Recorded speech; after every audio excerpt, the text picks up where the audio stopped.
Hello, what's up, mga ka-super kasari, ka-negosyante.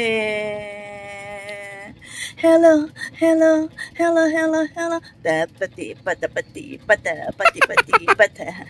Hello everyone, hello guys. Ano na?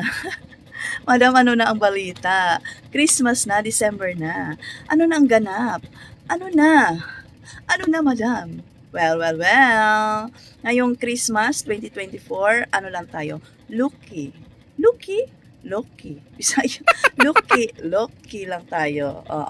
Walang mga masyadong pasabog, walang mga ganap, kasi nga, walang budget.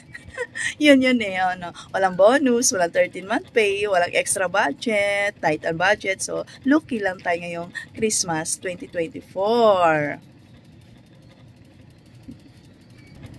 Ayun ang mga ka-super, ngayong seryoso ako Ngayong December 2024, walang masyadong ganap sa Rosia Mini Mart kasi nga wala tayong extra budget. Sabi nga, hindi araw-araw Pasko, hindi taon-taon Pasko. So ngayong taon na ito, alam nyo naman, ang buhay natin, no? Ang kinakapitan lang natin ay ang ating Rosia Mini Mart. Walang trabaho ang ating Super Indoy, kaya wala tayong extra budget. At saka marami tayong mga pinagdadaanan ngayon, no?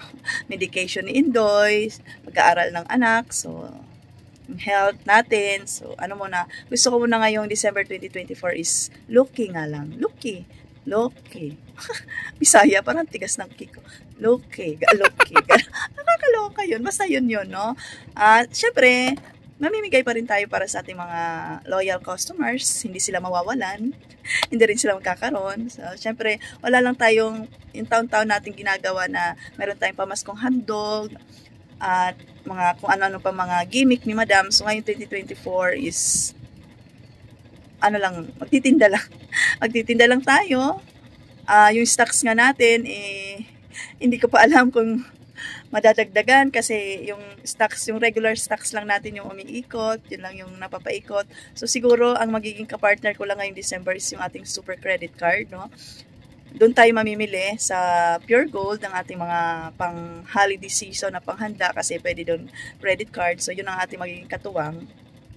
Kasi nga, hindi tayo nakapag-ipon ngayong taon na ito kasi nga, ang ating Super Indoy ay no work. Siyempre, pag no work, no money. So, no savings. Kaya, nagme-maintenance pa. No, ang monthly maintenance niya ay almost umabot ng, ayoko na lang sabihin. No?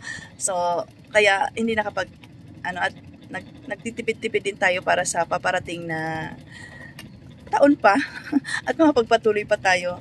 Kung may mga naitatabi-tabi man ako dyan, syempre nilalaan ko na lang pang emergency. Importante kasi lahat mayroon tayong emergency fund. Yung minsan nga nagagamit na natin yung ating emergency fund. So ngayong December na ito is magtitinda.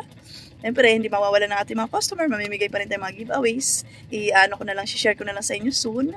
Pero hindi ganun ka bongacious. Like last year na namigay tayo ng bigas, mayroon tayong mga binigyan ng mga highest purchase ng mga customers. So ngayon, kung sino lang yung ating mapagbigyan. May inaantay akong pera para sa paluwagan, no? Next week ata. So yun ang gagamitin kong budget. Kunti lang naman yung para sa mga, syempre, extra natin. Syempre, yung ating super assistant, bibigyan pa natin yun ng bonus, no? So, at saka yung iba, pang giveaway nga natin, no? Kasi nga, hindi nga araw-araw Pasko, hindi taon-taon Pasko. May mga time talaga na sinusubukan tayo ng panahon. Mayroong mga time na talagang gano'n, no? So, accept na natin yon at welcome natin yung 2025 nga na low-key lang tayo, no? Kasi, gano'n talaga ang buhay.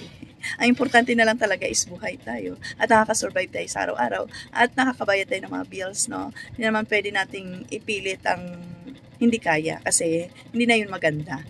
Maging kontento din tayo kung anong meron tayo at kung ano lang yung kaya din natin. Okay? So, I'll be back later. Thank you for watching.